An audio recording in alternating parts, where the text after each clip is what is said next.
I never thought I'd get fired over a Zoom meeting while undergoing cancer treatment. But the way they did it, cold, ruthless, and completely devoid of humanity. No warning, no sign, just a sudden 9 a.m. Monday call with a heartless subject line, urgent meeting with HR. When I opened my laptop, I had no idea that my 17-year career was about to be severed in under 10 minutes. What stunned me most was the look on their faces. Calm. Indifferent. Like I was just an extra number on the payroll. And that's when I realized. To them, loyalty and dedication only matter when you're healthy. The Zoom screen lit up, and the first name that appeared was Rick Coleman, the new CEO of Sovereign Vista Group, a chain of luxury hotels and resorts across the U.S. Rick had never been warm to me, but I never imagined he'd be the one to kick me out of the job I'd held since I was a 27-year-old MBA grad, still trembling in my first meeting. I saw Rick's face through the camera, sharp, emotionless, and entirely unkind. Beside him were 3 people from HR whom I had only met once during an orientation years ago. "Taylor, I'll get straight to the point," Rick began, his voice flat and mechanical. "The numbers don't lie. Your productivity metrics over the past 3 months have dropped to a critical level." I was frozen. Trying to steady my voice, I said, "Have maintained all key client relationships. Legacy Suites renewed last month and Blue Water Resorts increased bookings by nearly 40% after the February campaign." "Rick, relationship management isn't enough." Rick cut me off, his eyes scanning the screen like he was checking off a removal list. "The executive board requires measurable growth. Your numbers don't meet expectations during this pivotal period. We're forced to make a difficult decision. Your position ends, effective immediately." I sat there, clutching the edge of my navy blue silk headscarf, a scarf that hid most of my hair, now nearly all gone after nearly 6 months of chemotherapy. One hand trembled, not out of fear but from the rage choking in my throat. I had worked through the entire course of treatment. I scheduled all my infusions for Friday afternoons so I could rest over the weekend and show up to Monday meetings like nothing was wrong. I hadn't taken a single sick day. I took a slow breath, answered with quiet desperation. "I understand." But the truth was, I didn't understand at all. That performance issue they mentioned? Just an excuse. I had once believed I still mattered, that loyalty would be recognized, but to them, I was just a name with high medical costs and subpar data points for their quarterly report. A woman from HR, Janet Myers, probably in her 30s, jumped in, her voice completely emotionless. "You will receive your final paycheck next Friday, along with information on continuing your health coverage through Cobra. Company devices will be remotely locked at the end of this call. Please return the laptop and phone within 5 business days." I nodded, just to keep myself from crying. In my mind, I saw my 2 kids at school. How would I explain to them that mommy just lost her job? How would my husband and I manage the treatment bills? $4,600 per medication cycle. And the insurance. If I lost that, I'd lose everything. "Thank you," I repeated like a robot, my voice automatic, programmed by 17 years in corporate life. "I wish you all the best." I clicked "Leave meeting," and the screen went black. Right then, a notification popped up. "Brand repositioning strategy, client meeting, David Bradford, President, Blue Water Resorts, Wednesday, 10 a.m. My chest tightened. David had no idea I'd been fired. He'd just emailed me last night, thanking me for the Valentine's campaign that had boosted premium room bookings by 32%. My name was still on the company calendar. They hadn't even informed the clients. I'd been replaced in silence, as if I never existed. My phone buzzed. It was Monica, my closest colleague at Sovereign Vista. "Text me back ASAP," she messaged. "They just brought it up in the all hands. Taylor, they said you were fired for poor performance, for no longer contributing." Rick told everyone straight up. "We can't keep someone who no longer aligns with our growth strategy." I was speechless. Not just fired. Slandered. buried alive in a grave of honor dug by the very people I once trusted. And I knew this was only the beginning. I never thought I'd find myself in this situation, sitting silently in the living room, staring at the phone on the table like it had just betrayed me. Because honestly, it had. Less than an hour after leaving the Zoom meeting, I received the first message from a former coworker, Elliot, a senior sales rep I once trained. "Taylor, is it true you were fired because you couldn't keep up? Rick said you were distracted and it was affecting the entire marketing strategy." I nearly dropped my glass of water. Right after that came a message from Laura, a junior employee who had only been at the company for 4 months. Someone I had mentored closely. "I don't understand what's happening.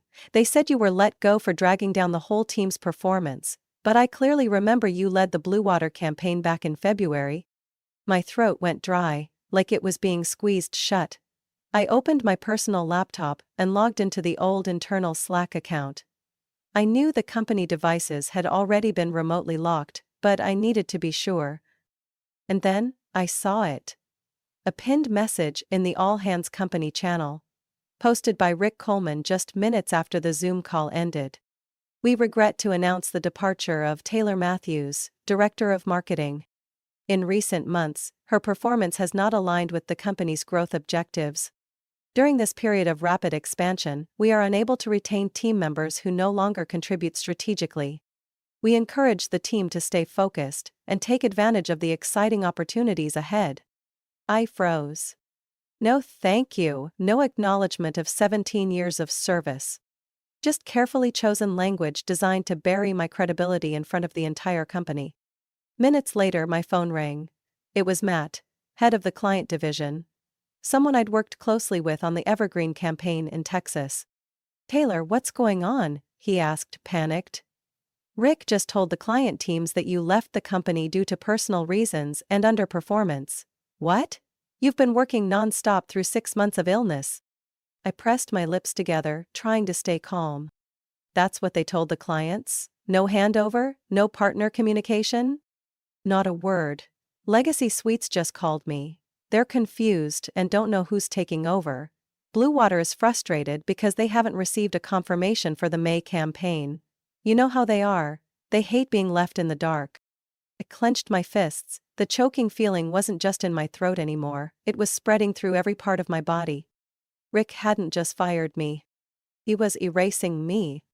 Wiping out my existence as if I had never been there. Never created any value for Sovereign Vista Group. And in doing so, he was extinguishing any chance I had of returning to the industry.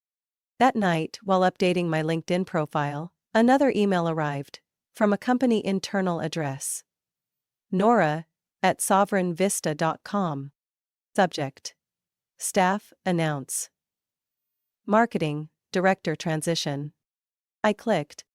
"We are pleased to welcome Michelle Hartley as the new Director of Marketing starting next week. With over 10 years of experience in FMCG and strategic consulting at Axis Group, Michelle will bring fresh perspectives to our marketing team, especially in the direction of automation and cost optimization." She previously worked under the leadership of Rick Coleman at Axis Group. I sat completely still. Rick had planned this. Michelle wasn't some random replacement. She was his person. A piece moved from his old company to take my place once I was pushed out. The entire smear campaign had been to justify bringing her in? He needed me gone as quickly and completely as possible. Then I got an email from Greg, communications director at Starlight Shores Hotel Group, someone I had flown from Florida to Colorado to present to back in January. "Taylor, I heard you're no longer with SBG? No one from the company has said anything to us. I thought you were leading the June campaign. We need to know who our new point of contact is. Everything feels really unclear." I couldn't even respond right away, because I didn't know myself. I had never been wiped out of a system this fast. No transition plan, no farewell, nothing.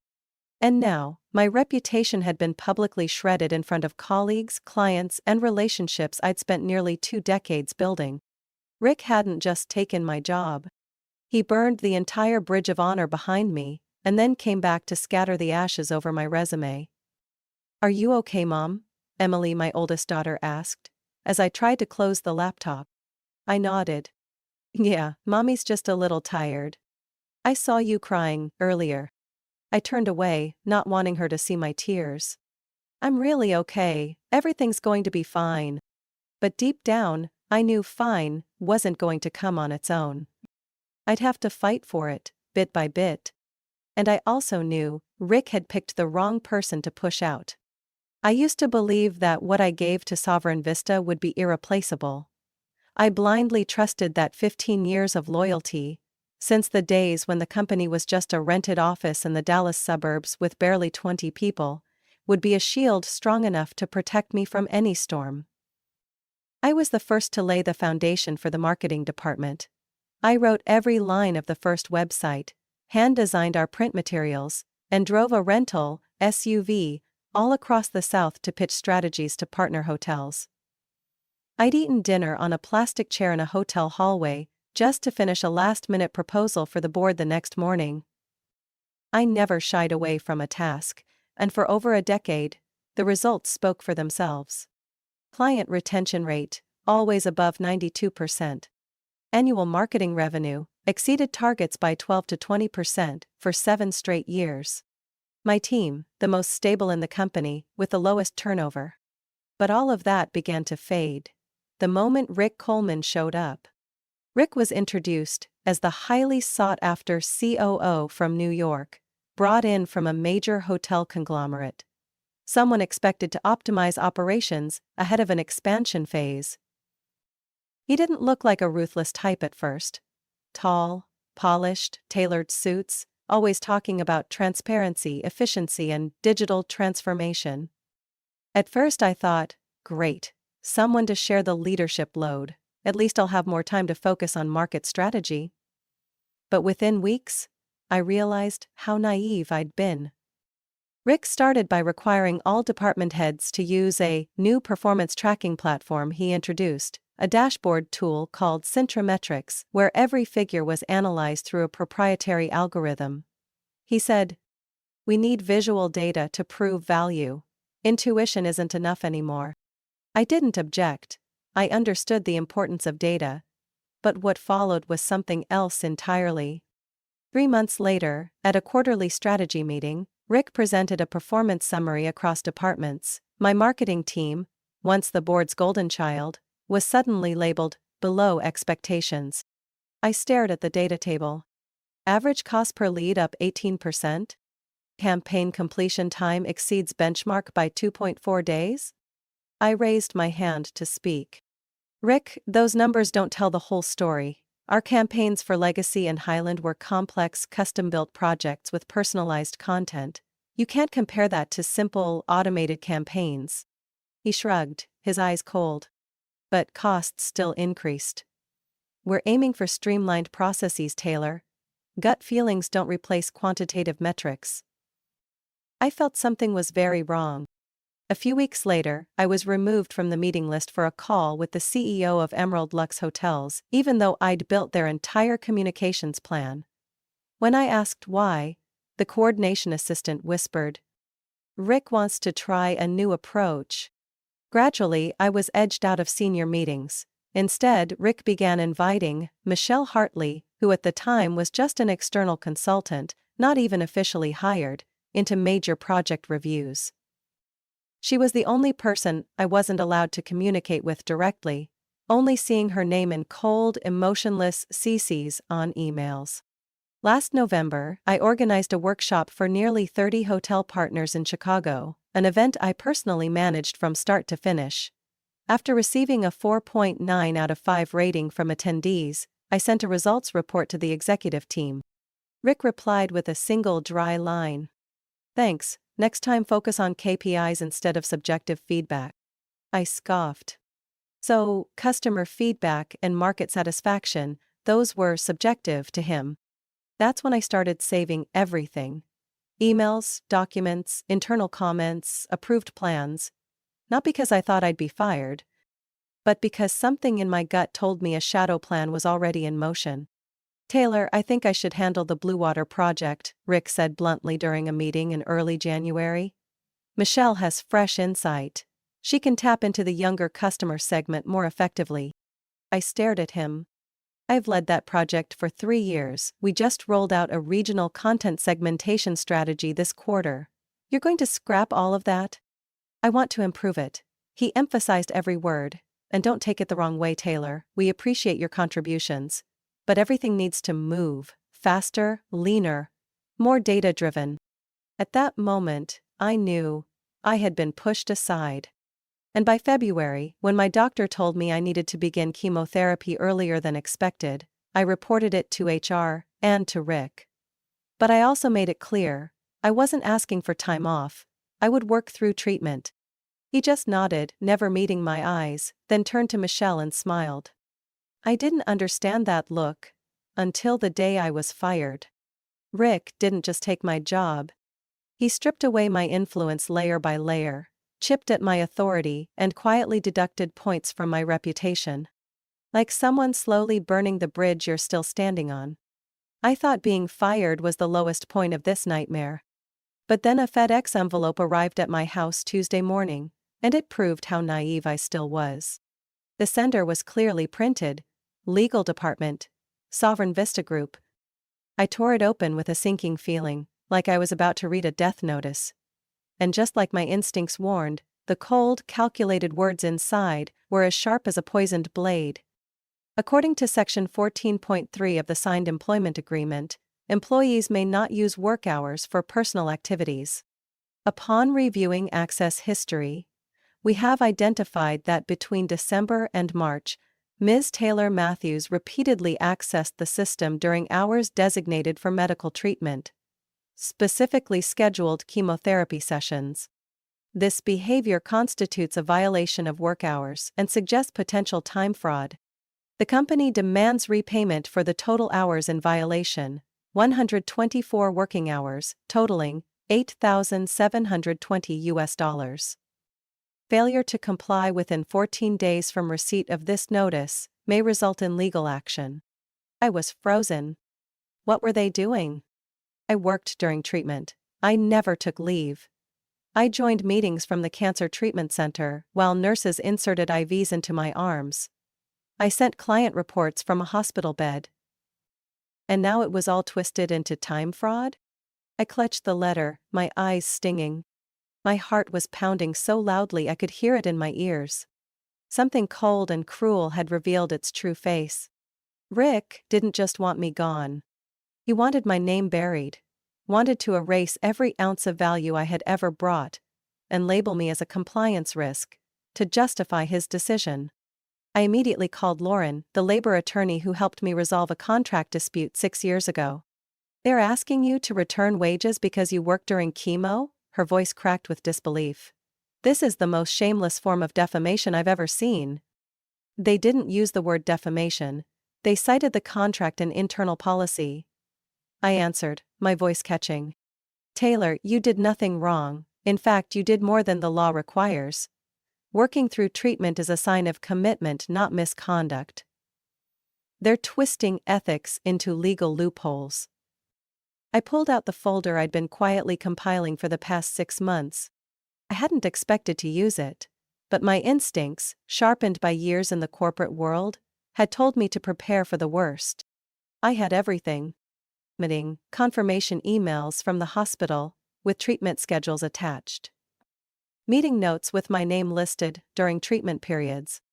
Internal messages from clients thanking me for sending deliverables while I was in bed at the hospital. Screenshots of campaigns I directly managed from the treatment center. Lauren exhaled sharply when I sent it all to her. Do not respond to their letter. I'll draft an official reply from my law office. If they push further, we'll counter. They're testing your reaction. Because they think you're vulnerable. Tired. Desperate for money and insurance. That night, I couldn't sleep. David, my husband, tried to comfort me with silent hugs, but I knew he was panicking too. He's a high school art teacher. A good man, but with modest income. With chemotherapy costs, maintenance meds, regular testing, plus tuition for Emily and Max, we were already drowning in pressure. And now, Sovereign Vista wasn't just cutting my job, They were threatening to claw back every dollar I'd earned through sweat and sacrifice. I opened my personal laptop and stared at an unsent email. An internal response I had drafted the night I was fired. I had never dared to hit send. But now, there was a rage rising. Not the kind that explodes, but a cold, steady flame, burning from deep within. The next morning, Lana, a former teammate, called. "Taylor. I'm sorry, but I think you need to know this." "What's going on?" "Rick is asking HR to audit all unauthorized absences from the past 12 months. But we found out only your file was flagged. There's a separate report labeled Post-Termination Work Hour Review, Justification for Dismissal." I went silent. "He's rewriting your record," Lana continued, voice tense. "And it looks like he's doing it to avoid liability with the shareholders. If you respond publicly, I think he'll keep twisting the narrative." I ended the call, shaking, not from fear, but from betrayal that reached down to my very bones. 6 months of battling cancer didn't bring me to my knees. But one man with an MBA, standing behind a boardroom table with a polite smile, tried to trample my dignity, like some disposable item. No.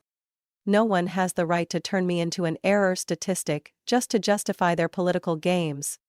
I won't sit quietly. I will fight back. And this time, I'm not just protecting my reputation. I'm going to expose the entire truth. I'm not someone who plays the sympathy card. I've never used my illness to ask anyone for anything. So when I started applying for jobs again after 3 weeks of unemployment, I brought everything I had.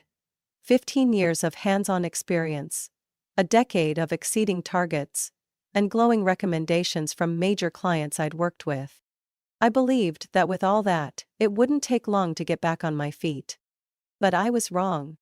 The first email I received was from Alston and Raymond Resorts, a company looking for a regional marketing director for the West. I had consulted for them 3 years ago, and their CEO, Bryce Hammond, once called me one of the sharpest minds in the resort market I've ever met.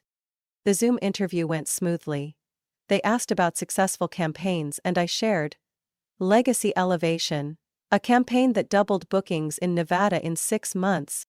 They asked about leadership skills and I talked about managing a team through COVID without a single layoff. Bryce laughed and said, "Taylor, if it were up to me, you'd already be in that chair 15 minutes ago." I smiled, feeling a flicker of hope. "I want to be honest," I said slowly. "I'm currently undergoing treatment for stage 2 breast cancer, but I'm still working full-time, meeting all KPIs, and my doctor has confirmed I'm fully capable of continuing. I just thought you should know." The screen went silent. Grace stopped smiling. Another person on the panel, HR Director Dana Lynn, gave a polite nod and said, "Thank you for your transparency, we'll review and get back to you as soon as possible." And that was the last I heard from them. 4 days later, I had another interview with Monarch Stay Group, a boutique hotel chain expanding into New Mexico. This time, I didn't mention my health. I focused on strategy, data, and my industry connections. The whole session went so smoothly that I almost believed I was getting another chance. Until I got an email from the assistant director. "We regret to inform you that we've chosen to proceed with another candidate who aligns more closely with the long-term direction of the company." Aligns more closely with the long-term direction. A phrase I was starting to see so often it gave me chills. "They're never going to say it outright, Taylor," Lauren, my attorney, said over coffee. "No company is dumb enough to admit they're rejecting someone because of health. They just keep it vague, stall, and delay. The law doesn't force them to give a real reason." "But I'm not asking for leave, I'm working, I have records, client feedback," I argued. "I know. But, for them, the word cancer alone raises enough risk to scare them off." I clenched my hands, my coffee cup shaking. I didn't feel angry, I felt exposed? Like I was locked in a glass box, everyone could see but no one dared come close. That night, as I replied to an email from a company in Seattle, a lead I already knew would disappear once I told the truth, a new message popped up in my inbox.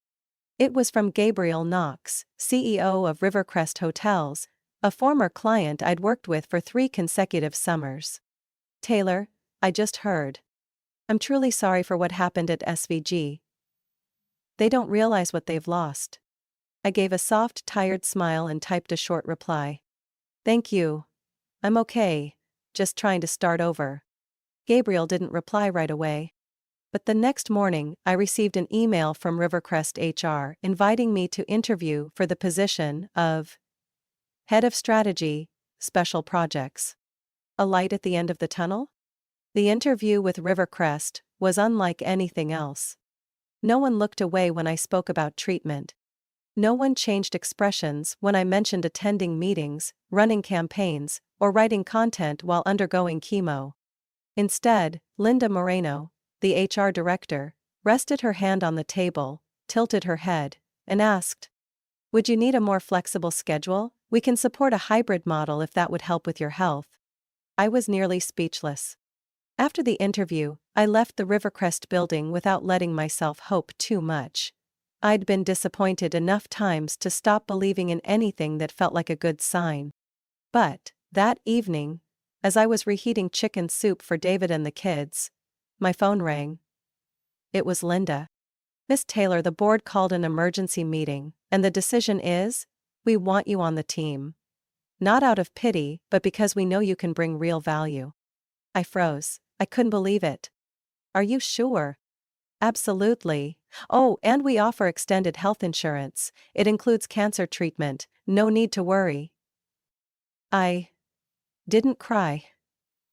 I just stood still for a few seconds, letting that moment carve itself into my heart. For the first time in a month clouded by doubt, I felt seen. Not as a patient, but as a person, whole, capable, and worthy. I knew not everyone is as lucky as I was.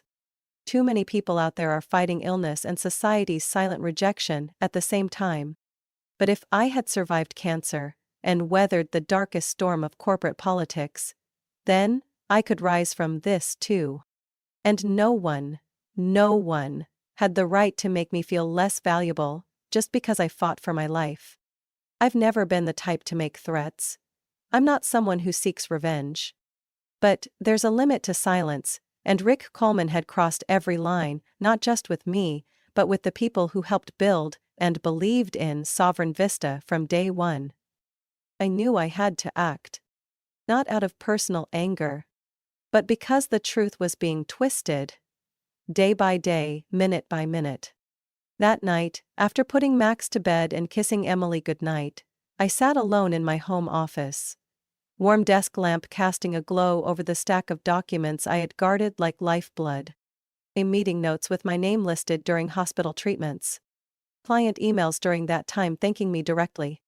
Presentation files I personally created and sent from my company account with clear timestamps and IP locations. Slack messages with my team, proving I was never absent as claimed. Each piece of evidence was a nail in the coffin of the false narrative Rick was constructing. And I knew, if I didn't hit him where his power came from, the people funding the company, everything else would be meaningless noise. I opened my old contact list in my personal email. The 3 major investors in Sovereign Vista, Cypress Equity, Revell Partners, and Northwell Growth. I had met representatives from all 3 at high-level partnership events over the years. They had once praised my marketing results, shaken my hand and said, "Keep steering things that way, Taylor." Now it was time they saw what was really going on. I created a single document, titled, "The Complete Record, The Truth About Performance and Operations at Sovereign Vista." I didn't write it to provoke. No outrage, no personal attacks. Just data, charts, screenshots, client feedback, and project logs. I organized it into 3 sections. Marketing department performance over 5 years, clear data showing we consistently exceeded KPIs, led in client retention, and achieved quarterly revenue growth. The impact of recent decisions under Rick Coleman. Slashing customized campaigns, pushing long-term clients into cookie-cutter strategies, fracturing key relationships. The termination and its aftermath. Attached evidence of me working throughout treatment, along with client emails expressing confusion and frustration over the lack of communication. I didn't ask for anything. No demand for investigation. Just a closing paragraph. Out of professional conscience and responsibility to those who believed in Sovereign Vista, I felt it necessary to share this truth with the investors, the ones with the power to determine this company's future. Please review it. I attached the file and titled the email, Urgent, Transparency Report from Former Marketing Director Taylor Matthews. Recipients, Senior Representatives at all 3 investment firms. I scheduled it to send at 9 o'clock the next morning. When I turned off the light, my mind was eerily clear. No fear, no anger. Just a quiet sense of rightness. The next morning at exactly 9 a.m., the email was sent. 9:37 a.m. First message from Lauren, my attorney. Good. Very good. Now, we wait to see who panics first. 9:52 a.m. Message from Janelle, a former colleague from SVG's legal team. Taylor, you just dropped a bomb. Rick just got pulled into an emergency investor meeting. No one outside the board knows what's happening. 10:16 a.m. A call from the landline at Garrison Hotel Group. It was William Garrison, the CEO I'd worked with for 5 years. Taylor, I just got your report from a friend at Revell. What the hell's going on at Sovereign Vista? I didn't rant. I simply walked him through what I had already written. William was quiet for a moment, then sighed. No wonder the recent campaigns have been a mess. They scrapped the entire personalization system you built, and now clients are reacting. Then he said something I never expected. If you haven't accepted another offer yet, I'd like to officially invite you to join Garrison as our Director of Marketing. Immediately. I nearly dropped the phone. William, thank you, but you know I'm still in treatment. My wife survived thyroid cancer. He cut in. I don't see you as a patient, I see you as a professional. And we need people like you. I clenched my hand, holding back the tears welling in my eyes. Life really knows how to pick the perfect moment to shift direction. That evening, while I was preparing dinner, my phone rang again. It was an unknown number. I answered. Ms. Matthews, this is Andrea Calloway, representative of Northwell Growth. I just reviewed your report. We've requested an emergency meeting with the Sovereign Vista Board tomorrow. I wanted to thank you for your courage and sharing. If possible, I'd like to schedule a private call with you next week. I gripped the phone. Absolutely, Andrea, I'll be waiting. When I hung up, I realized my hands were shaking. But this time, it wasn't out of fear. It was the feeling of taking back control. And when I opened the email from William Garrison confirming the formal job offer, I knew this. Truth, when presented at the right moment, can shift the balance of power. A lot still wasn't over. Rick hadn't fallen yet. But his seat had begun to shake. Some calls come at the exact moment you think hope has run dry, and change the entire course of your life. The morning after I sent the report to the investors, I was sitting in the kitchen, hands wrapped around a mug of hot tea I hadn't even sipped, when my phone rang. A number flashed on the screen, New York area code. I almost didn't pick up. I was exhausted from HR calls, lawyer emails, half-hearted offers and soulless courtesy messages. But something in my gut told me to answer. Taylor, it's me. Jackson Reeve from Garrison Publishing. I sat up straight. Jackson was the CEO of Garrison one of my closest partners during my time at Sovereign Vista. We had worked together on branding strategy for their first literature-themed hotel chain. He was meticulous, sharp, but had always shown deep respect to those he worked with. I just read your report. A friend at Revell sent it to me, and I'm honestly outraged. His voice was calm, but held tightly restrained anger. I swallowed hard, bracing for a long conversation. But Jackson didn't let me speak. I'll be direct, Taylor. I want you at Garrison. Director of Marketing. Full authority over all hotel campaigns, domestic and international. compensation will reflect your value. And more importantly, here, your health will never be seen as a limitation. I was stunned. Jackson, I don't know what to say. I'm still undergoing treatment. I'm not sure I have the energy to. I'm not hiring a superhero, Taylor. I'm hiring someone with vision, experience, and loyalty. My wife is a stage 3 breast cancer survivor. I know exactly what you're dealing with. At Garrison, we don't punish people for fighting to live. My chest tightened. I turned away so I wouldn't cry. You don't have to decide right away. But this offer is real. And it'll still be here when you're ready.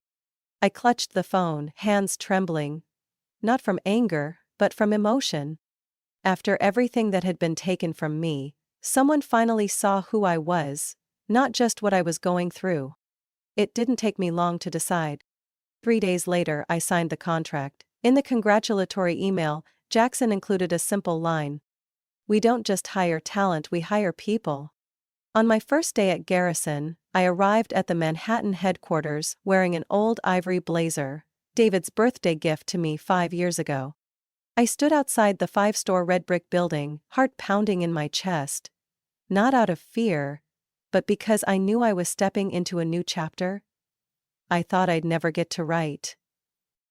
Linda, the head of HR, welcomed me with a warm smile and a personalized onboarding packet, including information about a free mental health support program for employees undergoing chronic illness treatment.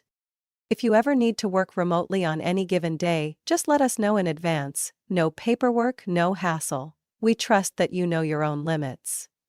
Linda said gently, like a breeze. I wasn't used to this feeling, being trusted from the start, not being monitored, not being scrutinized every minute.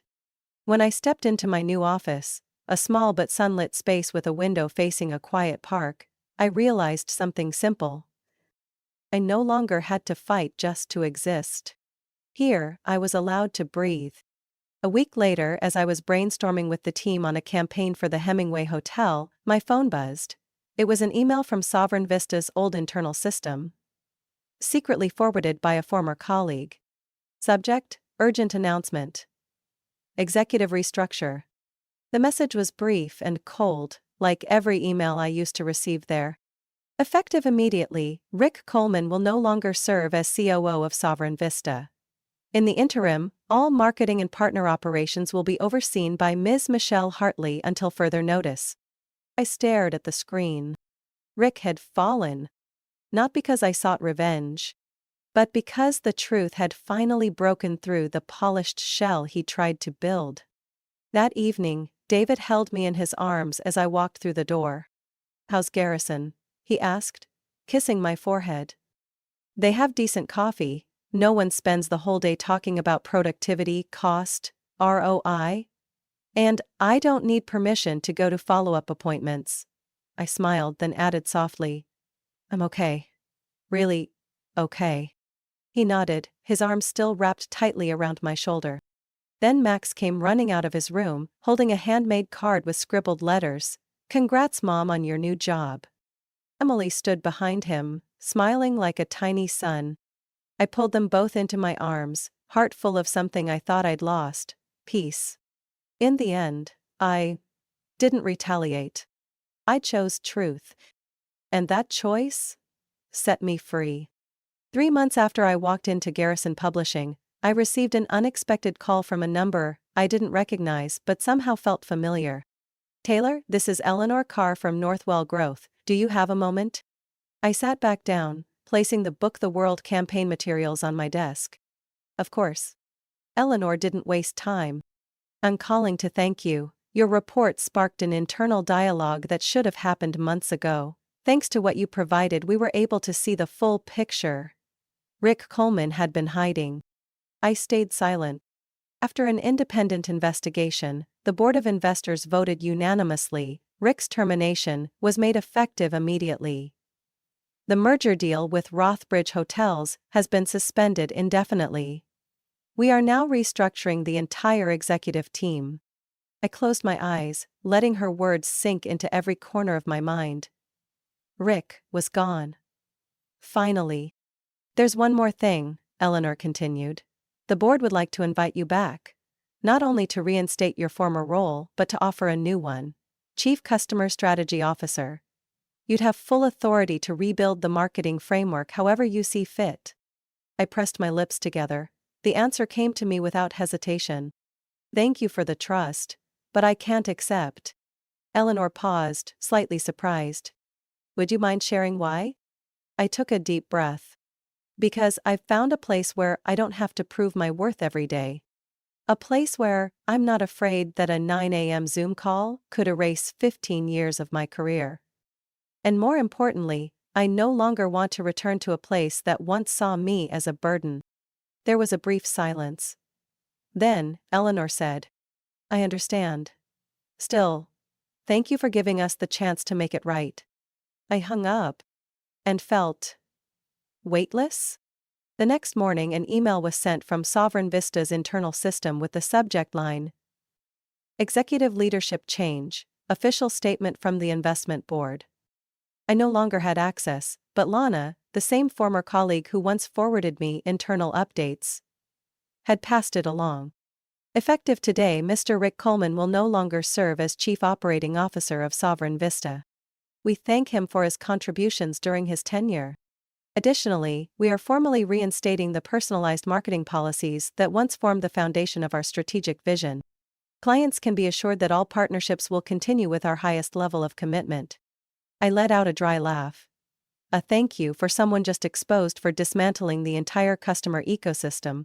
Still the same slogan-filled, PR-polished language. But at least, it was a step backward in the right direction. Garrison Publishing was different. Here, what I built wasn't measured by cost per acquisition, but by how often customers came back and told their friends. We didn't do marketing, we told stories. That afternoon, while having lunch with the team in the common area, Holly, the creative lead, looked up from her laptop and winked at me. Your LinkedIn post's up, 1,200 shares in 3 hours. I laughed. I didn't share everything online. No name calling, no yelling. Just a short post. Some places you work to survive, some places you work to grow, and then there are places where you're allowed to simply be, especially during the hardest season of your life. I lost what I once thought was home. But then another door opened, where I was seen, trusted, and chosen not based on health status, but on human value. Underneath were hundreds of comments from people who had gone through the same thing. People who were abandoned when they were at their weakest. People who were treated like a burden while fighting for their lives. That evening, as my family gathered around the dinner table, Max told us stories from school, Emily asked about the new hotel campaign launching in Vancouver, and David squeezed my hand tightly. I understood something with complete clarity. I didn't need to get revenge on Rick. I didn't need to teach them a lesson. The truth had already done that for me. He was pushed out of power. The merger he schemed was cancelled. The policies I'd built, once torn down, were now reinstated. And I was living a better life. A freer life. A more authentic life. The next morning, when I walked into Garrison's office, sunlight pouring through the tall windows, I found an envelope on my desk. Inside was an invitation card. Hemingway-themed resort launch, brand strategy, led by Taylor Matthews. My name, printed clearly. No need to hide, no permission required, just to be seen. I smiled. Not because I had won, but because finally, I had come back to myself. Taylor's story is a powerful reminder that truth, resilience, and human worth can't be erased by corporate politics. Even after being unjustly fired and defamed while undergoing cancer treatment, she chose to respond with professionalism and transparency. That choice didn't just turn the tide. It led her to a place where her real value was seen and celebrated. Sometimes, the best revenge isn't anger. It's living well and living true. What do you think of Taylor's journey and everything she went through? Leave a comment below. I'd love to hear your thoughts. And don't forget to follow the channel, so you won't miss our next stories on family, justice, and rebirth after adversity.